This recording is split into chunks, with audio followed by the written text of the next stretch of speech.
Почитувам председателе, почитувани колеги пратеници, денеска на дневен ред интерпелацијата за членот на Републичкиот судски совет Весна Дамева. Ние како пратеници на Социјалистичката партија подпишавме оваа интерпелација и стоиме зад неа и сметаме дека се работи за луѓе кои што се недостојни да извршуваат оваа висока функција во делот на судската организација. Ако го погледнете одговорот кој што почитуваната господја го дала на интерпелацијата, ќе видите дека се задржува на два постулати само, инаку се работи за интерпелација од две страни, значи за одговор од две страни само. Ќе видите дека првото прашање е прашање дали може да се поднесе интерпелација и дали поднесувањето на интерпелацијата се подразбира воедно дека е мешање на законодавната во судската власт. Во однос на ова прашање, јас би сакал да го напоменам следното. Република Македонија е потписничка на Европската конвенција за човекови права и фундаментални слободи. Од ова Европска конвенција за човекови права и фундаментални слободи, членот 6 се однесува токму на независноста на судството, односно на правото на секој граѓанин да добие непристрасно судење од независен и непристрасен суд.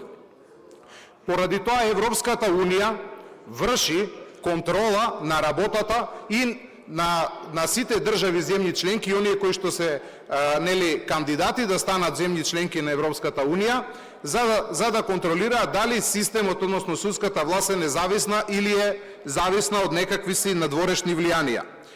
Во последниот извештај кој што беше даден од страна на Европската унија се работи буквално за едно, да речеме, подолготрајно истражување и се работи и во мај 2024 година е објавена една студија "Независност на судската власт преку судските случаи на Европскиот суд за човекови права". Инаку сите ние треба да знаеме дека токму Европскиот суд за човекови права ќе биде крајна инстанца за одлучување за дали може да бидат разрешени членовите на Републичкиот судски совет или не може да бидат разрешени. Во однос на ова прашање ќе видите во сите судски одлуки на Европскиот суд за човекови права дека никаде не е негирано начелото органот кој што избрал да може да разрешува. Ова е веќе воспоставена пракса уште од 1979 година со едно од пресудите токму на овој Европски суд за човекови права. Јас се повикувам да ги прочитате барем дел од овие пресуди, бидејќи има навистина многу пресуди кои што конкретно се однесуваат на случаи каде што суди или инволвирани на кој било начин во судската власт се жалеле против државите пред Европскиот суд за човекови права. Да видите дека никаде не е негирано правото на органот кој што избрал да разрешува, туку се негирани некои други повреди на правата кои што ги уживале судиите или некои други од инволвираните.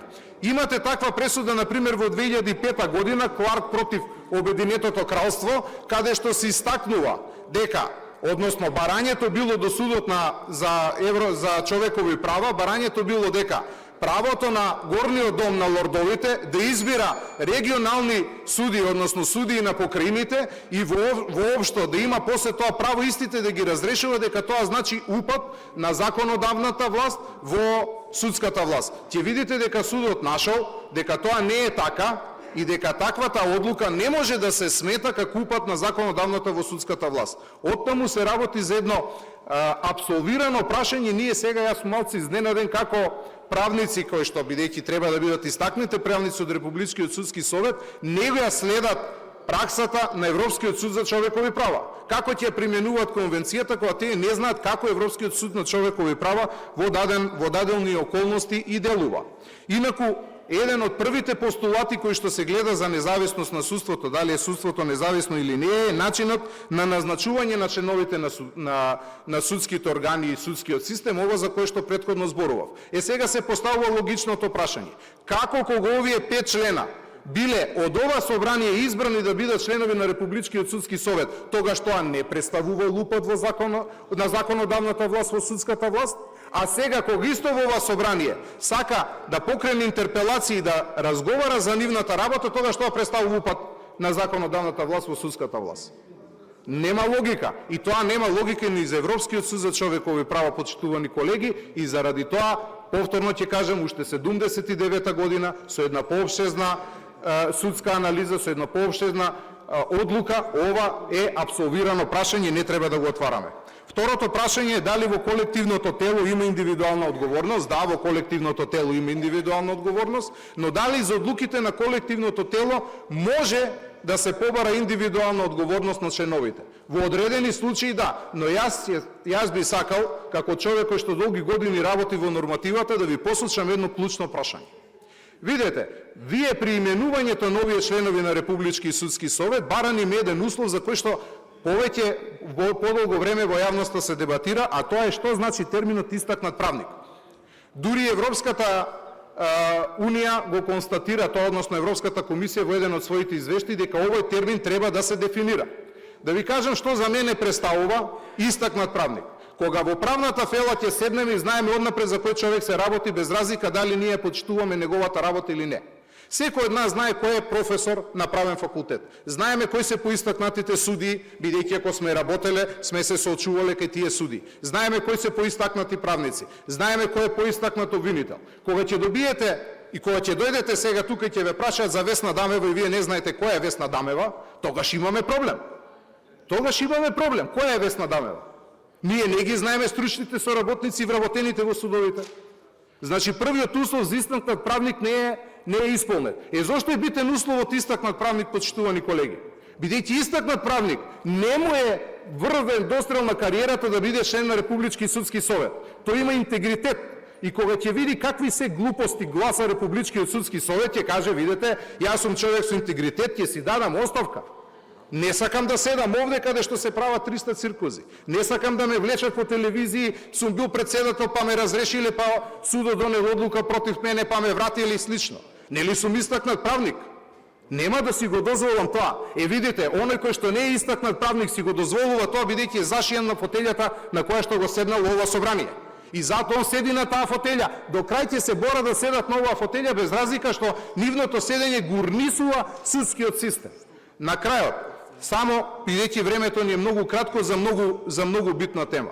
Ајде да видиме што се случува реално во судскиот систем. Дали имаме ефикасност на судиите? Дали судиите судат во рок? Каде е начелото судско за фер и правично судење во разумен рок? Никаде. Дали одговорот кој што го дава Републички судски совет е еден исти? Немаме пари, не се избрани доволни судии, но дали е тоа така? Што е со судиите кои што од 15 август до 15 септември воопшто не закажуваат судења? Што е со судиите кои што во јануар ќе ви ги одложат сите судења, вие ќе видите дека се тагирале како се скијаат некаде. Иако тогаш немаат реален одмор. Што е со тие суди? Па нели самите во извештаите членовите на Републичкиот судски совет на чело со Дамева даваат дека ќе го контролираат судството и дека оние луѓе кои што не заслужуваат да ги носат судските тоги ќе ги разрешат. Каде се тие суди кои што ги разрешеа, а се однесуваат вака? Не можете вие, ако некој намерно чувал во фиока предмет и ви го одоговлекувал предметот и тој или застарел или не сте добиле правда правовремено, да биде казнет 20% 6 месеци, 20% од плата 6 месеци. Па така сите ќе си играат. Затоа е одговорноста токму на овие суди и таму ја наоѓам одговорноста на Републичкиот судски совет. Таму ја наоѓам одговорноста на председателот на Републичкиот совет. Тие не се достојни да извршуваат таа функција. Досега истакнати правници ќе си станеа, ама ова не се истакнати правници. Ова се донесени луѓе кои што глумат дека се истакнати правници. Никој од фелата не ги познаваме кои се овие луѓе. Јас ќе ви дадам уште еден пример. Постои судика на Уставен суд, за кој што ние ќе седнеме заеднички да речеме луѓе од фелата, адвокати, луѓе кои што работат на норматива, суди и слично. Јас лично сметам дека таа судика не суди добро. Меѓутоа ќе има колега кој што ќе каже не, види таа суди добро или слично. Ама сите знаеме која е. Тоа е истакнат правник. За Весна Дамева, ја не знам како ја најде председателот на државата да ја предложи воопшто. Му се сони, нити е правник, нити работи во правната фела, нити оди во судовите. Од каде ги знае он стручните соработници? Па во тој суд стручните соработници меѓу себе не се познаваат од кај што произлезе Весна Дамева. Тука е проблемата, почитувани колеги. Тука е првиот проблем и затоа имаме ваков Републички судски совет и затоа мораме од негде да тргнеме. А мораме да тргнеме луѓето кои што ние сме ги избрали како собрание да пробаме да ги разрешиме. Тоа е првиот чекор за да се подобри судскиот власт. Она што ние можеме да го преземеме. Тоа треба да биде опомени за сите други суди, односно самите суди да си ги разрешат ваквите некадарни кои што ги ставиле во редовите на Републичкиот судски совет. Благодарам.